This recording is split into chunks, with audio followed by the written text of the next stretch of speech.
Maio, seja muito bem-vindo ao plano de leitura anual da Bíblia com Lana e Rosânia. Hoje nós vamos continuar a nossa leitura em 1 Crônicas, do capítulo 12 ao capítulo 15. Diz assim a palavra: os primeiros membros da tribo de Benjamim que seguiram Davi. Davi estava morando na cidade de Ziclag, para onde havia ido a fim de fugir do rei Saul. Ali foram juntar-se a ele alguns soldados corajosos e de confiança. Eles eram da tribo de Benjamim, como Saul era. Atiravam flechas com arco e pedras com fundas, tanto com a mão direita como com a esquerda. Os comandantes deles eram Aizer e Joás, filho de Semaá, da cidade de Beá. Os soldados eram estes: Jeziel e Pelete, filhos de Asmavete, Beracá e Jeú, que era da cidade de Anatote. Ismaías, da cidade de Beão, soldado famoso e um dos líderes do grupo chamado os 30. Jeremias, Jaziel, Joanã e Josadac, que era da cidade de Gedera. Elusai, Jerimote, Bealias, Semarias e Cefatias, que era da cidade de Arife. Eucana, Isias, Azarel, Joésia e Jazobeão, que eram do grupo de famílias de Corá. Joela e Zebadias, filhos de Jeroão, da cidade de Gedor. Membros da tribo de Gade que seguiram Davi. São esses os nomes dos soldados corajosos e treinados da tribo de Gade que foram juntar-se ao exército de Davi quando ele estava na fortaleza do deserto. Eles sabiam lutar com escudo e lança e eram ferozes como os leões e ligeiros como as gazelas. Os nomes deles foram escritos numa lista na seguinte ordem: Ézer, Obadias, Eliabe, Mismana, Jeremias, Atai, Eliel, Joanã, Eusabade, Jeremias e Macbanai. Alguns desses homens da tribo de Gade comandavam 1000 homens e outros 100. Certa vez, no primeiro mês do ano, quando o Jordão alaga as suas margens, eles atravessaram um rio e puseram em fuga o povo que morava nos vales, tanto no lado leste como no lado oeste do rio. Membros das tribos de Benjamim e Judá que seguiram Davi. Também um grupo de homens das tribos de Benjamim e Judá foi até a fortaleza onde Davi estava. Davi saiu para encontrar-se com eles e disse: se vocês vierem como amigos para me ajudar, aceito de todo o coração que façam parte do meu grupo. Mas, se vieram para me trair e me entregar aos meus inimigos, embora eu não tenha cometido nenhum crime, o Deus dos nossos antepassados ficará sabendo e castigará você. Então o Espírito de Deus tomou conta de Amazai, que depois veio a ser o comandante dos 30, e ele gritou: Davi, filho de Jessé, nós somos seus, tudo de bom para você e para aqueles que o ajudam. Deus está do seu lado. Então Davi os recebeu e os colocou como oficiais do seu exército. Membros da tribo de Manassés que seguiram Davi. Alguns soldados da tribo de Manassés passaram para o lado de Davi, quando ele havia saído junto com os filisteus para lutar contra o rei Saul. Na verdade, ele não ajudou os filisteus. Os seus governadores mandaram que Davi voltasse para Ziclag, porque ficaram com medo que ele os entregasse ao seu antigo chefe, o rei Saul. São estes os soldados da tribo de Manassés que passaram para o lado de Davi, quando ele estava voltando para lá: Adna, Josabade, Gediael, Micael, Josabade, Eliú e Ziletai. Em Manassés, todos eles haviam sido comandantes de grupos de 1000 homens. Eles serviram Davi como oficiais das suas tropas porque eram soldados capazes. Mais tarde, eles foram oficiais do exército israelita. Quase todos os dias, novos homens vinham juntar-se ao grupo de Davi, e por isso, em pouco tempo, seu exército ficou enorme. A lista do exército de Davi. Quando Davi estava em Hebrom, muitos soldados treinados foram se juntar ao seu exército para ajudar a fazer o rei no seu lugar de Saul, como o Senhor Deus havia prometido. Este é o número deles. Da tribo de Judá, 6.800 homens bem equipados, armados com escudos e lanças. Da tribo de Simeão, 7.100 homens bem treinados. Da tribo de Levi, 4.600 homens, seguidores de Joiada, descendentes de Arão. 3.700 homens, e Zadok, um soldado jovem e capaz, veio com 22 chefes do seu grupo de famílias. Da tribo de Benjamim, a tribo de Saul, só 3.000 homens, pois a maior parte do povo de Benjamim continuava fiel a Saul. Da tribo de Efraim, 20.800 homens valentes, que eram famosos nos seus grupos de famílias. Da tribo de Manassés, do oeste, 18.000 homens que foram escolhidos para irem fazer Davi rei. Da tribo de Isacar, 200 líderes e os homens comandados por eles. Esses líderes sabiam o que o povo de Israel devia fazer e a melhor ocasião para fazê-lo. Da tribo de Zebulon, 50.000 homens fiéis e de confiança, treinados para usar todos os tipos de armas e prontos para lutar. Da tribo de Naphtali, 1.000 líderes e mais 37.000 homens armados com escudo e lanças. Da tribo de Dan, 28.600 homens treinados. Da tribo de Asser, 40.000 homens preparados para a batalha. Das tribos que ficavam a leste do rio Jordão, isto é, Ruben, Gad e Manassés do leste, 120.000 homens treinados para usar todos os tipos de armas. Todos esses soldados preparados para a batalha foram até Hebrom, resolvidos a fazerem Davi rei de todos os israelitas. Todo o resto do povo de Israel estava unido no mesmo propósito. Eles ficaram 3 dias ali com Davi, comendo e bebendo aquilo que os seus irmãos israelitas haviam preparado para eles. De bem longe, até das tribos de Isacar, Zebulon e Naphtali do norte, vieram pessoas trazendo jumentos, camelos, mulas e bois carregados de comida, isto é, farinha de trigo, figos, passas, vinho e azeite. Também trouxeram gado e ovelhas para matar e comer. Tudo isto mostrava a alegria que havia em todo o país. A Arca da Aliança tirada de Kiriat Jearim. O rei Davi consultou todos os oficiais que comandavam grupos de 1.000 homens e grupos de 100. Depois anunciou a todo o povo de Israel o seguinte: se vocês acharem bom, e se isso for da vontade do Senhor nosso Deus, vamos mandar mensageiros ao resto dos nossos irmãos israelitas e aos sacerdotes e levitas nas suas cidades, para dizerem a eles que venham se reunir aqui com a gente. Aí nós iremos buscar a Arca da Aliança, pois ela ficou esquecida durante o reinado de Saul. Essa proposta agradou o povo e todos concordaram com ela. Então Davi reuniu todo o povo de Israel desde a fronteira do Egito, no sul, até a subida de Amate, no norte, a fim de levarem a Arca da Aliança de Kiriat Jearim para Jerusalém.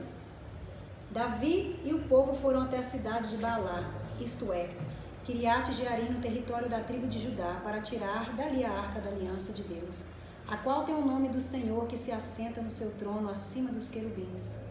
Colocaram a arca num carro de boi novo e a levaram embora da casa de Abinadab. Uzá e Aiô guiavam o carro. Então Davi e todo o povo começaram a dançar com todas as suas forças em louvor a Deus. Eles cantavam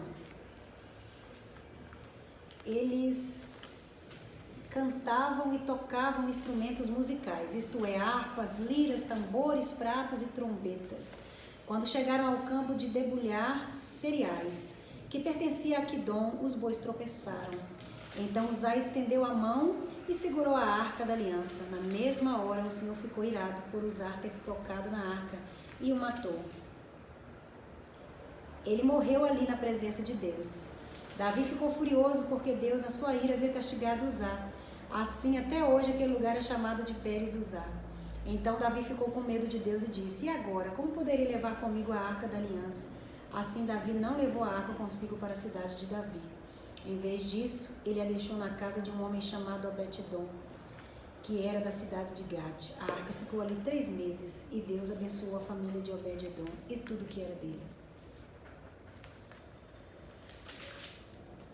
Capítulo 14. Estou anotando já um monte de coisa aqui para falar depois.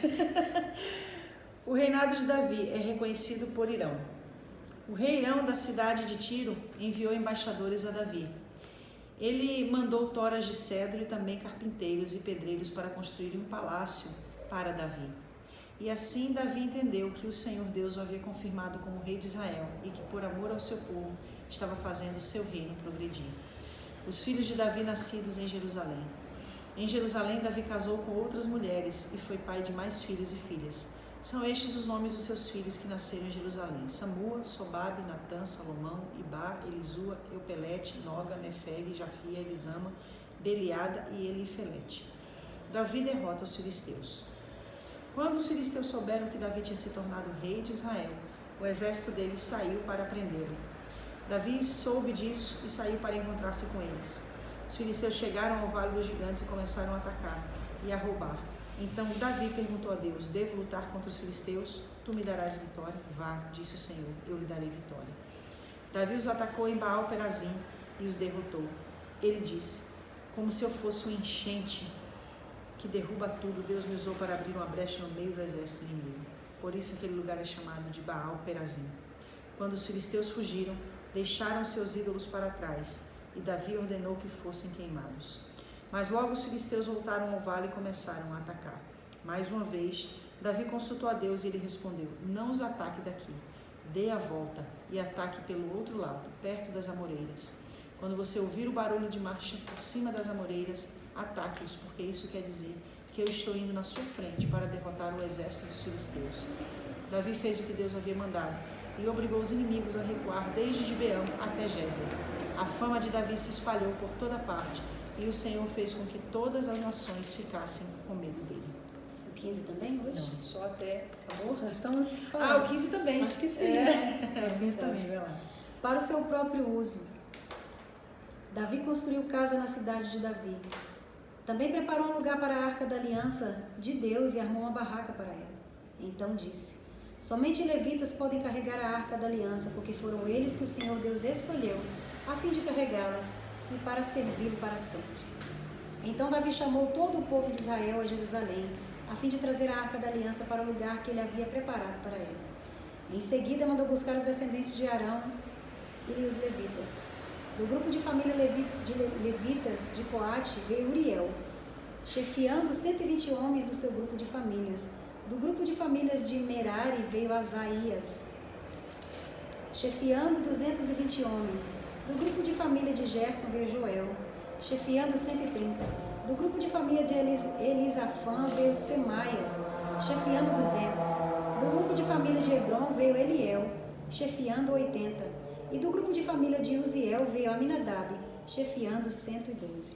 Davi chamou os sacerdotes Zadok e Abiatar, e os levitas Uriel, Asaías, Joel, Semaías, né? Isso. Eliel e Aminadab. Então disse os levitas: vocês são os líderes dos grupos de famílias levitas. Purifiquem-se e purifiquem os seus irmãos levitas, para que possam trazer a arca da aliança do Senhor, o Deus de Israel, para o lugar que preparei para ela. Não foram vocês que a carregaram da primeira vez, e por isso o Senhor Deus nos castigou, por não o termos consultado como devíamos. Então os sacerdotes e os levitas se purificaram a fim de carregar a arca da aliança do Senhor, o Deus de Israel. Os levitas a carregaram no ombro pelos cabos, como Deus havia mandado por meio de Moisés. Davi mandou que os líderes dos levitas nomeassem vários levitas para cantar e para tocar música alegre nas harpas e nas liras e com os pratos. Dos grupos de famílias de cantores, eles escolheram para tocar pratos de metal os seguintes homens: Emã, filho de Joel, o seu parente, Asaf, filho de Berequias, e Etam, filho de Cuxias, que era do grupo de família de Merari. Escolheram os levitas Zacarias, Jaziel, Semiramote, Jeiel, Uni, Eliabe, Maacéias e Benaias para ajudá-los. Eles tocavam as harpas que alcançavam notas altas. Para tocarem as liras que alcançavam notas baixas, escolheram os seguintes levitas: Matitias, Elifeleu, Miqunéias, Azazias e os guardas do templo, Obed-edom e Jeiel. Porque era entendido em música, Quenaias foi escolhido para dirigir os músicos levitas. Berequias e Eucana, junto com Obed-edom e Géias, foram escolhidos para serem os guardas da Arca da Aliança. Para tocarem trombetas em frente da arca, foram escolhidos os sacerdotes Sebanaias, Josafá, Natanael, Amassai, Zacarias, Benaias e Eliezer. A arca é levada para Jerusalém. Então o rei Davi, os líderes de Israel e os comandantes militares foram até a casa de Obed-edom buscar a arca da aliança e fizeram uma grande festa. E como Deus estava ajudando os levitas que carregavam a arca, foram oferecendo em sacrifício 7 touros e 7 carneiros. Davi estava vestido com uma roupa feita de mais fino linho. Do mesmo jeito também estavam vestidos os músicos Quenanias, que era o seu líder, e os levitas que carregavam a arca. Davi usava ainda um manto sacerdotal feito de linho. E assim todos os israelitas subiram até Jerusalém, acompanhando a arca com gritos de alegria, ao som de trombetas de cornetas feitas de chifres de carneiro, de pratos e de música de harpas e liras. Quando a arca estava entrando na cidade, Mical, filha de Saul, olhou pela janela e viu o rei Davi dançando e pulando de alegria. Então sentiu desprezo por ele.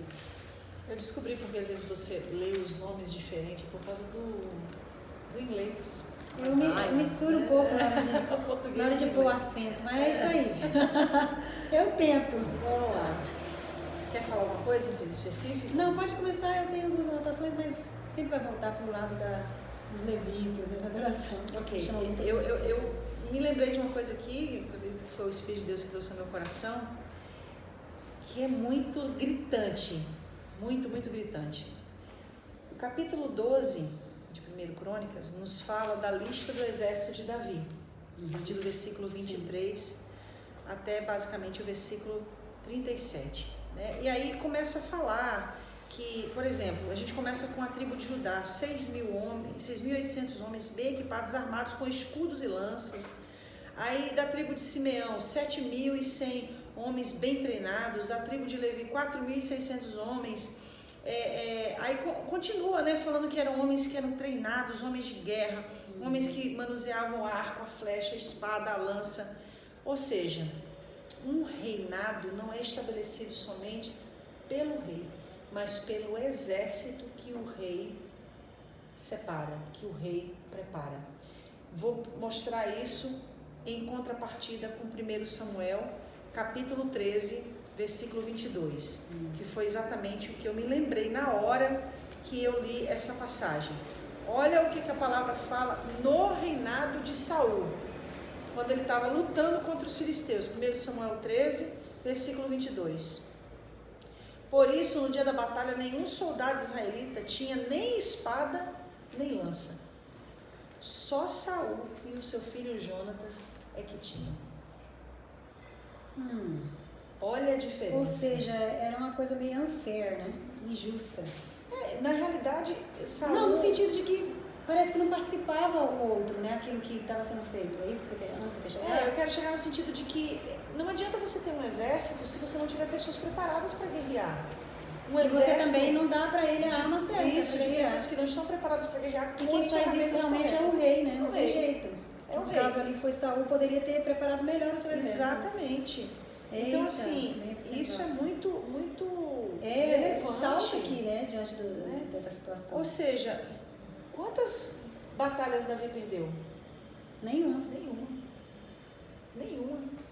Porque Mesmo, ele sabia, ele não contava sozinho, ele incluía, né? Ele colocava. Ele não só estava preparado com a sua espada, mas ele preparava os outros com espada.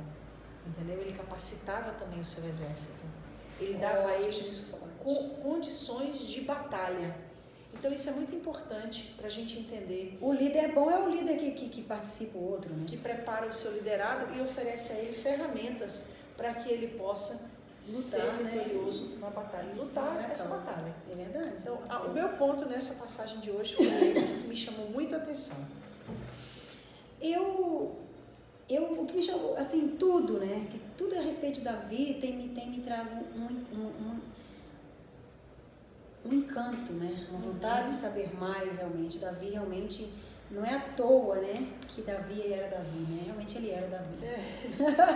Não tem muita palavra a dizer. Mas, aqui no capítulo 13, versículo 3, aí nós iremos buscar a Arca da Aliança, pois ela ficou esquecida durante o reinado de Saul. Aí eu volto aonde você está dizendo. Porque ele esqueceu a arca, porque ele esqueceu a glória de Deus, ele não soube mais repartir, né? Ele não soube mais governar. Ele não soube mais consultar a Deus. Tanto é que consultou espíritos depois. Quer dizer, esqueceu a glória de Deus, deixa porque não vai rolar. Porque a glória dele é que comanda mesmo, desde sempre, né? Aí a gente vê mais um ponto a mais entre um e outro, entre Davi e Saul. Davi, naquele meio de toda aquela situação que ele estava vivendo, que era, né, reconstruindo, refazendo, lutando, conquistando, tudo que ele estava fazendo, ele parou de novo na sensibilidade dele para pensar, peraí, não dá para governar sem a glória. Eu preciso da glória, a glória está esquecida, se eu esquecer, vamos trazer de volta, o povo apoiou e trouxeram de volta, né? Agora, uma coisa que eu queria também falar, que no capítulo 13, versículo 10, na mesma, quando Uzá, né, estendeu a mão para segurar a arca, porque o boi tropeçou, Ele foi com a boa vontade de segurar a arca. Você já falou isso na outra vez. Eu só queria relembrar. Porque aqui Deus ficou irado dele tocar a arca pelo fator de quê? Que eles não haviam consultado a Deus, né? Para saber quem iria trazer a arca, né? Logo na frente a gente percebe que Davi fala, não, peraí, vamos consultar Deus, os levitas vão levar, porque Deus já se zangou, porque nós não consultamos a Deus. Então voltamos novamente ao ponto de que, né, a glória de Deus ela não pode ser realmente carregada de qualquer jeito. Né? Ela vai realmente trazer uma reação. Aqui a reação de Uzá foi ele ser fulminado, morto, né? Porque aqui a gente tem, é o que a gente falou da outra vez, né? O princípio e a motivação. Não adianta você ter uma boa motivação se você quebrar um princípio. Exatamente. Davi tinha uma boa motivação, trazer a arca de volta, a glória de Deus de volta. Mas ele quebrou um princípio, ela não deve ser carregada sobre o ombro dos bois, ela tinha que ser carregada sobre os ombros dos sacerdotes. Eu queria focar nesse fator de realmente consultar a Deus, né? De realmente saber que para você carregar a glória de Deus, vou falar uma palavra bem clichê, que todo mundo fala, há um preço a ser pago, né? A gente diz, eu quero a glória de Deus, eu quero levar a glória de Deus, mas a glória de Deus ela vai trazer uma reação. E aí a pergunta nós estamos preparados para as reações que a glória de Deus vai trazer sobre a nossa vida? Porque as reações serão com certeza de poder, de empoderamento da presença de Deus ali, de tomar posse mesmo, mas também trará as reações adversas que né, tem até um hino que fala, né, se para carregar a sua glória, né, precisa estar coberto com sangue dos sacrifícios que fiz ao longo do caminho. Então quer dizer, vai sangrar, vai doer, mas o poder de Deus vai estar manifesto ali. Então, quando a gente for orar, pedir a glória de Deus manifesta no meio de uma igreja, no meio de uma família, no meio de uma vida, de uma história, a gente tem que ser sensível tanto quanto Deus ensinou Davi a ser. Sensível para entender que carregar a glória trará um preço alto. Nós sangraremos, nós sofreremos perseguições, como lá as histórias, né, que você está vendo aí, que está deixando a gente meio chocado, né, na escola de pastores, mas ela trará um peso de glória numa eternidade e aqui ainda, né? Estando aqui. Porque nada é melhor que a glória de Deus, mas há essa consciência que precisa se ter. Sem sombra de dúvida. Então, que essa palavra hoje possa abençoar a sua vida, que você não se esqueça que além da boa motivação, tem que haver o princípio. Só a motivação não vai funcionar. Sem princípio, não tem como a gente alcançar o alvo que Deus tem proposto para a nossa vida. Amém. Amém? Encontramos vocês amanhã, então, no capítulo 16. Deus abençoe.